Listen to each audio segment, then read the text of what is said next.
Welcome back to Harvard. That was Bernie Sanders, the Senator from Vermont, off the campaign trail today, back in Washington. Of course, no matter where he is, he can't get away from questions surrounding his campaign for the White House. That's the issue.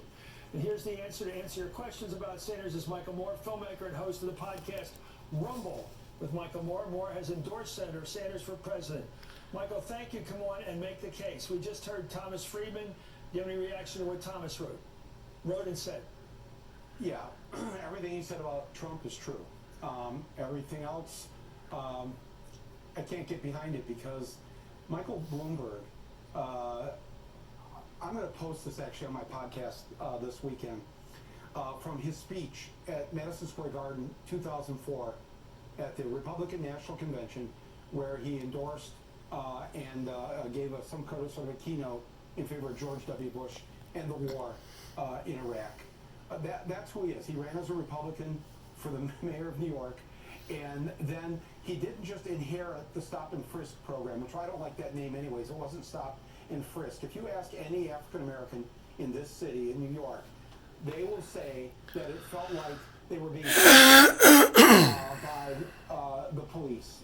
And it rarely gets said in these last few days how many people under Bloomberg got stopped. 5 million. Black and brown, mostly men, mostly young, stopped by the police, as Bloomberg said, thrown against the wall, and it's so repulsive. Charles Blow, the wonderful columnist in the New York Times, when Bloomberg announced in November that he was running, Charles wrote in the Times that no one who is black or brown or is an ally of the minority community, white people, should not ever think of voting for this individual, considering what he did. Well, what do you make of the latest polling? At least it's internal polling. You got to give it some credibility. There's 14 states coming up on Super Tuesday, March 3rd, a little less than a month from now.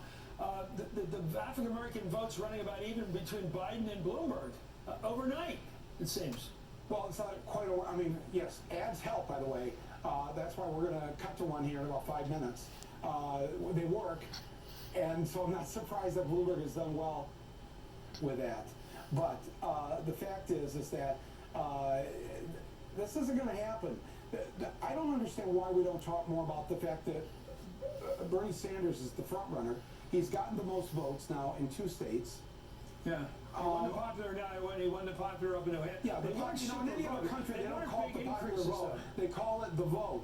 In any other country that's a democracy, it's called the vote. The fact that the Democratic Party in Iowa, I did not know this till I went there, that they have an electoral college type system where they weight the votes for the rural counties over the urban counties or the college town counties. That a vote is it's one person, one vote. The Democratic Party should support that. But Bloomberg, not just the racism, not just his support of Bush. How about the fact, a lot of liberals will say, oh, they're really worried that Trump won't leave the White House, or he won't, he's going to demand a 3rd term. Well, that's exactly what Bloomberg did in New York City. You remember that? It's a term-limited, 2-term mayor in New York City, and he said, no, I don't want to go, and got the city council to vote to let him run for a 3rd term. I know all about it. I know all about it. You know what I'm talking about. I didn't like it either. I didn't like it either how he pulled it.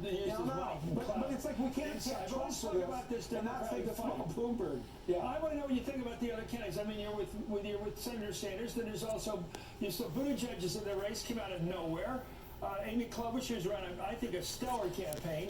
She doesn't have any money. She rides around with one staffer. Yeah. She seems to have no money. And she seems to be doing something. And then Bloomberg, it's going to be a 4-way going into California. Are you going to campaign for Sanders? I mean, I guess you will you? Yes, I have. I've been out to Iowa. I've been to New Hampshire. I've listened to people. I know why he's number 1.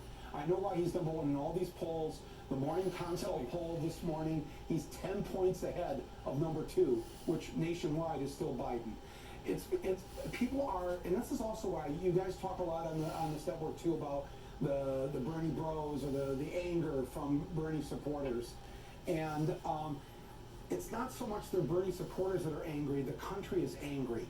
They're angry that they're having to live under the rule of Donald J. Trump. They're angry because they have to live from paycheck to paycheck. They're angry because they can't afford the daycare. They don't know whether if they end up in the hospital, they're going to have to lose their home as a result of it. Yeah, people are angry, and they don't want half measures anymore. Obamacare was great for what it did. You know, got rid of pre-existing conditions. The kids get to stay under their 26, but it did not. It didn't go all the way. We have to go all the way. We can't. No more half measures on these things. Okay, I understand. Well, let me ask you about politics, because Yeah. if you read Machiavelli, who is brilliantly true, maybe awful but true, he said in The Prince, it's very hard to sell new ideas and a new program because people who have what they have want to hold on to it, and they never know how they're going to do under the new system. So you got people, 140 million people with health care, they pay for it. It may not be the greatest health care, but they get it. And you got these culinary workers out in Clark County, out in Vegas, who are going to vote next week. They have refused to endorse. Now, that's a pretty progressive union. A lot of working people, waitresses, waiters, all kinds of people, people in the gaming industry. Sure. Why are they not endorsing? How do you? They're not, because they're afraid of losing their health care plans. Apparently, that was they negotiated for. No, they're not. The leadership of the union, they did negotiate really good health care. The problem with that is that the employers, just as we saw with General Motors during the strike in the fall, the third or fourth day into it, the chair of General Motors ended all health care for all UAW workers. The CEO could do it just like that because it's not a right. It's not guaranteed by the law.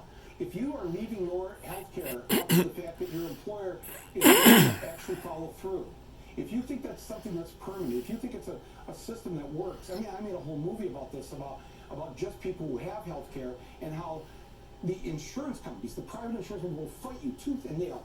If you get sick, if you have a family member in the hospital, they will try to deny every single claim because it's the only way they make a profit. So they have to do that. This is why we have to remove profit and private health insurance from the system. We would not allow a private police, Michael Moore. private fire department, I'm just recording it for private library, Priscilla and we consider Jack. to be rights in a democratic society.